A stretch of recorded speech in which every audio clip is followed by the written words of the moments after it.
2025 for Iloilo Arts Festival. So thank you. My questions? Sir, anong yung dugang natin from last year's festival to this year? Well, from last year's festival, ang aton biggest change would be ang aton IC Fest. It will be the first time na ang Ilonggo Cinema Festival. This is the first time we have the Ilonggo Cinema Festival.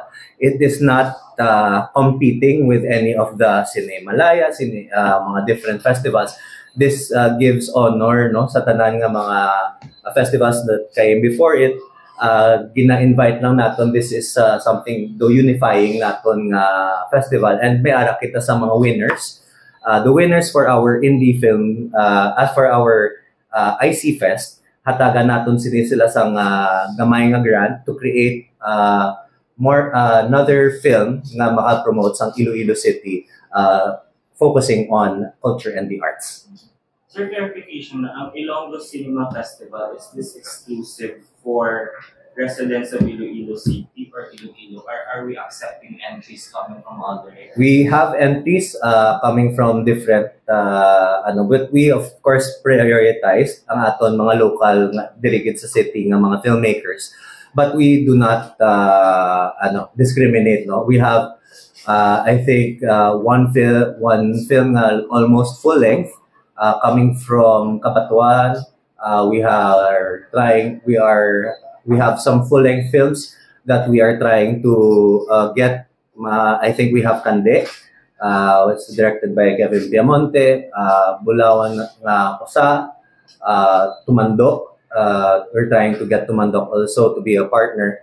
And Tagbatas is the film galit from Cabanatuan, I think directed by Vice Mayor Tobias sa Cabanatuan. So this is encompassing it, because we do know na we have a symbiotic relationship with the province of Iloilo City. Okay?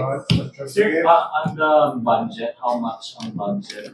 Bulk of the budget, diin sa makagpong aspects ng festival. So, ang aton nga budget, just give me a minute na.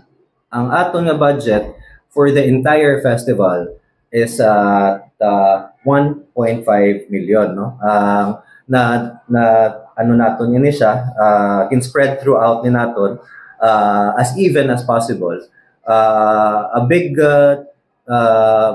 naton nga ginhatagan gid sa priority would be ang aton nga sa aton nga music, ang aton nga free concert para sa free concert naton kay Cecily Cad. May makita sa of course ang aton gid is kay Patis Tesoros exhibit, which will be in Ilumoca, which will highlight she is a national level ng artist and nationally known.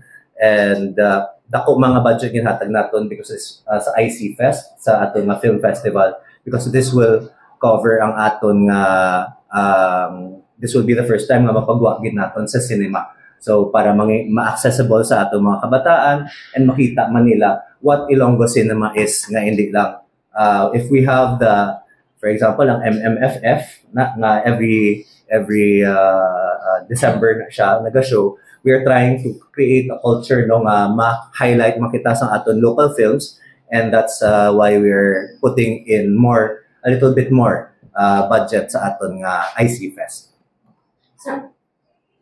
Sir, ang film festival natin, is it free or do viewers need It's free. It's 100% free for everyone, no? So that's why nag-invite kita sa mga schools. Target gid naton sini is to show because ang aton nga mga kabataan subong are very creative when it comes to creating those videos. And we want to show them that we have Ilonggo filmmakers nga nagasugod man, and that these Ilonggo filmmakers nga nagsugod want to show that they are here also to help. So we're trying to create a community nga open for those who want to start filmmaking, and for those who are not aware nga may ara kita sang thriving nga Ilonggo cinema. So amo na nga we're trying to push Ilonggo cinema dire sa aton October 2020 sa aton Iloilo Arts Festival 2025. Din, sir,